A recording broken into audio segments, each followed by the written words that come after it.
सो hello दोस्तों, welcome to an another episode of Log Horizon. तो पिछली बार हमने देखा था कि कैसे शीरो और उसके दोस्त पीके यानी कि प्लेयर किलर्स के गैंग को हरा देते हैं। भाई सबसे पहले तो प्लेयर किलर्स काफी ओवर कॉन्फिडेंट होते हैं, बट हमारे शीरो के सामने वो लोग टिक नहीं पाते। शीरो के सूझबूझ की वजह से हमारी टीम जीत जाती है। पर यार तुम लोग तो जानते ही हो कि लाइफ एक चैलेंज है और एक चैलेंज के बाद हमें हमेशा चैलेंजेस के लिए तैयार रहना चाहिए, और ऐसा ही कुछ हुआ हमारे हीरोज के साथ। तो अगली ही सुबह हम लोग देखते हैं कि शीरो और उसके गिल्ड मेंबर्स आपस में कुछ डिस्कशन कर रहे होते हैं। मैरियल हम लोग को बताती है कि जिस दिन सारे प्लेयर्स इस अल्टरनेट वर्ल्ड में आकर फंस गए थे, उसी दिन एक लड़की जो कि मैरियल की फ्रेंड है वो एक दूसरे सिटी में गई थी। दोस्तों उस सिटी का नाम सुस्किनो है और मैरियल की जो दोस्त है उसका नाम सेरेरा है। दोस्तों ये सिटी काफी दूर है और पहली बार जब सेरेरा वहाँ गई थी तो फिर वो टेलीपोर्ट गेट से गई थी, और हम सभी जानते हैं कि अब टेलीपोर्ट गेट्स काम नहीं कर रहे।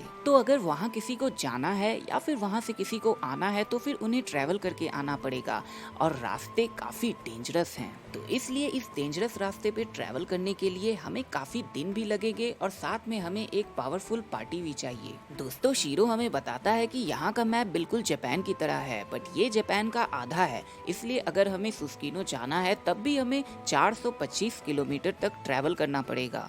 मैरियल कहती है कि हमारा जाना काफी जरूरी है, सेरेरा को हमारी हेल्प चाहिए क्योंकि सुस्किनो की सिचुएशन यहाँ से भी बहुत ज्यादा खराब है। वहाँ पर क्राइम्स काफी बढ़ गए हैं और सेरेरा के ऊपर काफी बार अटैक्स हो चुके हैं। मैरियल कहती है कि वो अपने सबसे बेस्ट प्लेयर्स की एक टीम बना रही है और उसी टीम के साथ वो सुस्किनो जाएगी, और वो चाहती है कि शीरो उसके एब्सेंस में गिल्ड की देखभाल करे। शीरो अपने मन में सोचता है कि चाहे वो अपने गिल्ड के सबसे अच्छे प्लेयर्स की ही टीम क्यों ना बना ले, बट वो लोग अब भी या तो बिगिनर्स हैं या तो इंटरमीडिएट हैं। उनके पास अभी इतना एक्सपीरियंस नहीं है कि वो इतने डेंजरस रास्ते को तय कर पाएं। शीरो को लगता है कि उसके पार्टी को जाना चाहिए क्योंकि वो लोग ज्यादा एक्सपीरियंस्ड हैं, पर शीरो ये भी सोचता है कि क्योंकि वो गिल्ड का एक पार्ट नहीं है तो क्या उसे इस मामले में इंटरफेयर करना चाहिए। तभी पीछे से नाओसुगु और अकात्सुकी समझ जाते हैं कि शीरो के मन में क्या चल रहा है। वो शीरो से कहते हैं, शीरो तुम कुछ बोलने वाले थे ना, चलो अब बोलो भी।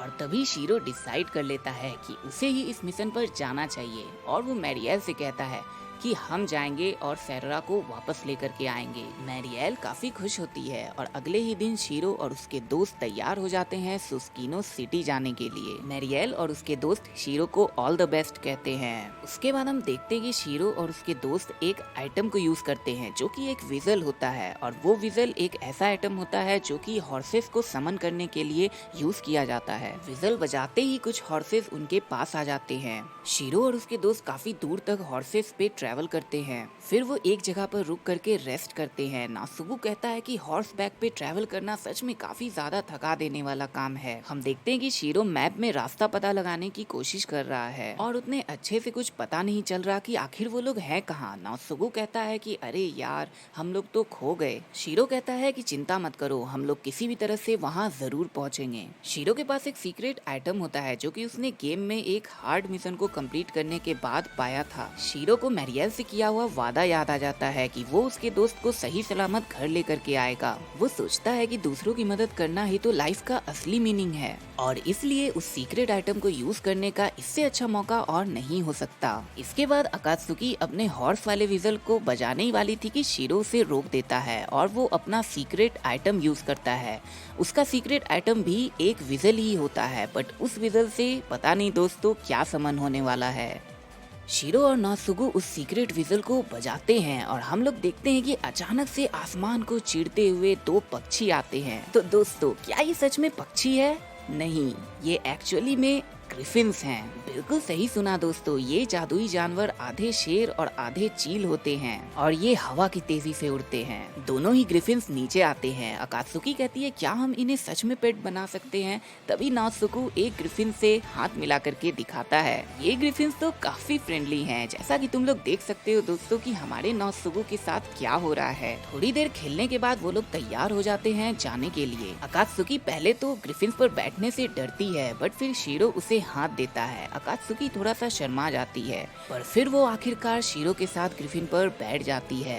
इसके बाद दूसरे ही पल हम लोग देखते हैं कि हमारे हीरोज आसमान को छू रहे होते हैं। दोस्तों ये काफी ज्यादा एक्साइटिंग और एडवेंचर से भरा एक्सपीरियंस है। उन्हें काफी मजा आ रहा होता है आसमान की ऊंचाइयों को छूने में। तभी अकात्सुकी कहती है कि उसने आज तक कभी ऐसा फील नहीं किया और इतना सुंदर नजारा वो पहली बार देख रही है। वो बोलती है कि सब कुछ बहुत ज्यादा ब्यूटीफुल है और इसी के साथ एक ब्यूटीफुल सीन के साथ हमारा ये एपिसोड खत्म हो जाता है। तो दोस्तों अगले एपिसोड में हम लोग देखेंगे कि हमारे हीरोज कैसे नए चैलेंजेस को फेस करते हैं और सुस्कीनो सिटी तक पहुंचते हैं। तो दोस्तों वीडियो अगर अच्छा लगा हो तो लाइक कर दो और चैनल को सब्सक्राइब कर दो। नोटिफिकेशन बेल को ऑन करना मत भूलना ताकि हमारे सारी वीडियो तुम तक सबसे पहले पहुंचे। Thank you so much for watching and see you in the next video.